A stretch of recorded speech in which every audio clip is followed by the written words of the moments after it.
This is one of the most stupid things I have ever seen from ESPN. Like, what does Caitlin Clark have to do with Dijonai Carrington's flagrant foul? Genuinely. What does Caitlin... This is the problem here when it comes to the media. And this is why I've said they broke the media. What exactly does Caitlin Clark have to do with it? She wasn't even on the floor. Caitlin was on the bench. She wasn't even on the floor. And her name is getting brought up in a situation where Dijonai Carrington takes down Sophie Cunningham. Again, ESPN came out and said the same thing. Oh, Dijonai Carrington's, this is what she does. She likes to chase down block. And I showed a bunch of plays where like Dijonai Carrington chased down blocked or chased down fouled people. Not sprinted as fast as she could to take someone out. Like, I reckon if Dijonai Carrington was further away from Sophie, I think she would have diving tackled her. I genuinely think she would have. Like, she only had eyes for Sophie Cunningham. Like, they're so different to all the other plays. And then you've got, like, I like Super, like, I don't dislike Super to Cheryl Miller on the Peacock, where basically they're talking about the situation.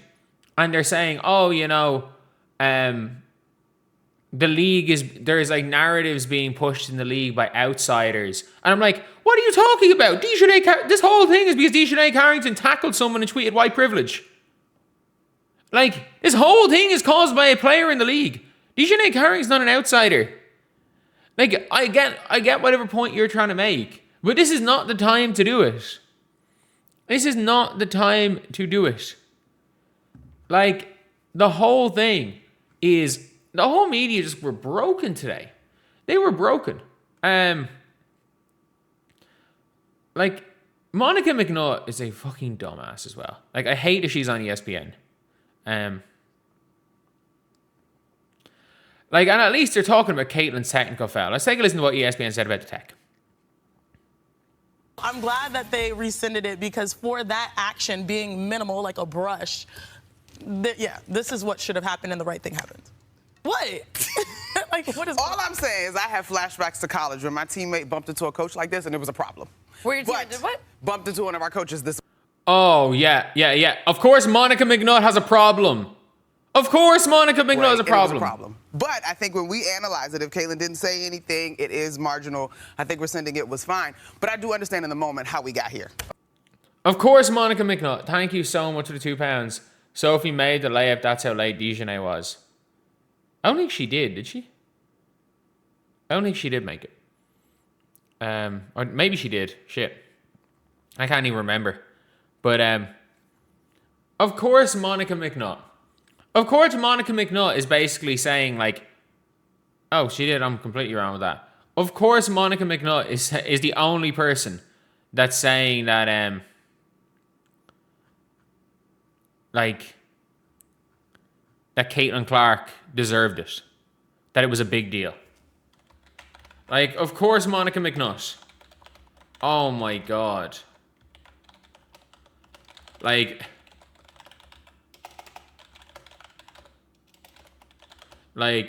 this is awful.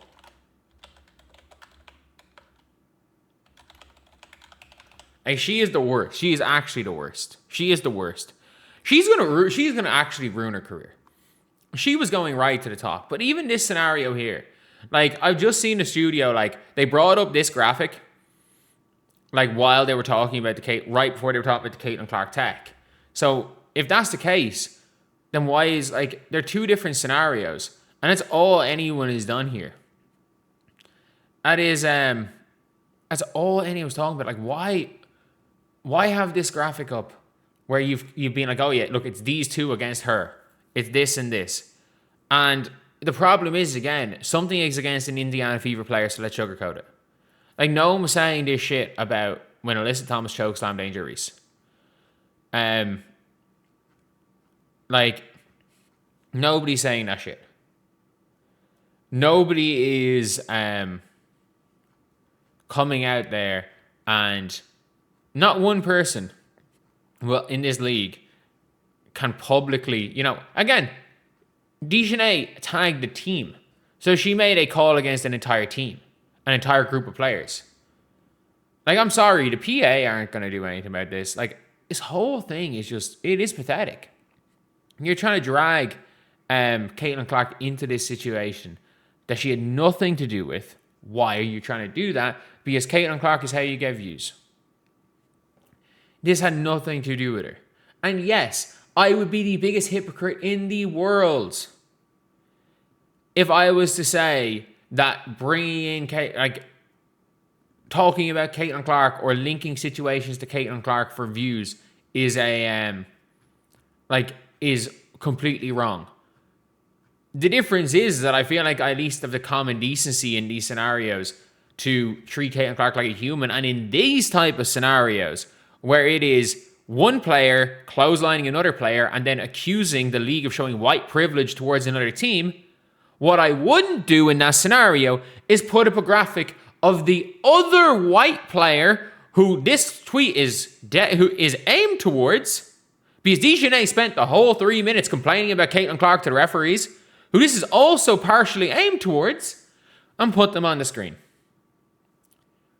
Because you know exactly how it's going to go. You know exactly how it's going to be read. And ESPN, especially after the Stephen A. Smith piece that has demanded Caitlin Clark, that basically was a hit piece on Caitlin Clark after she missed the free throws. Not talking about whether or not she's clutch, whether she missed shots. Nope, a hit piece on Caitlin Clark, the human. After you go on First Take and put out a hit piece for Caitlin Clark, the human, as a network, you're then doing this. As a network, again, you would hope that there's a common level of decency towards treating someone as a human. They don't. They don't. The WNBA media doesn't have a baseline level of decency towards Caitlin Clark as a human, because I think in a lot of situations they don't see her as a human. They saw her as a vehicle for, she's going to come into the league and she's going to bring all these eyes and it's going to help all of us. And then, but as soon as we start to get our views, then no, we're going to discard her and then it's gone. The fucking league itself said when Caitlin came into the league, they gave her the gauntlet because they wanted people to see how good other players were. They basically wanted to use Caitlin's fame to hype up other players because they didn't think Caitlin Clark was going to be good enough. And then they wanted, eventually when Caitlin Clark's not good enough, they want people to stay. And it turns out Caitlin Clark is significantly better. It turns out everyone was wrong about these guards because back-to-back years, there's going to be all WNBA rookie guards in Caitlin, Paige, and probably back-to-back with Juju, and back-to-back with Michaela Blakes. It's funny how wrong even people in the league were about their players. But, I was about to say it's disappointing, but it's ESPN.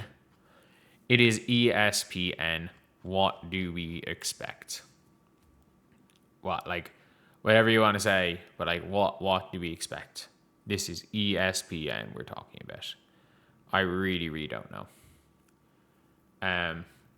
But yeah, I'm fully convinced a WNBA player could put someone on a Draymond-style sleeper hold with Rudy Gobert. And as long as the player on the receiving end is a Fever player, the mainstream media will defend the person who did it. It is what it is.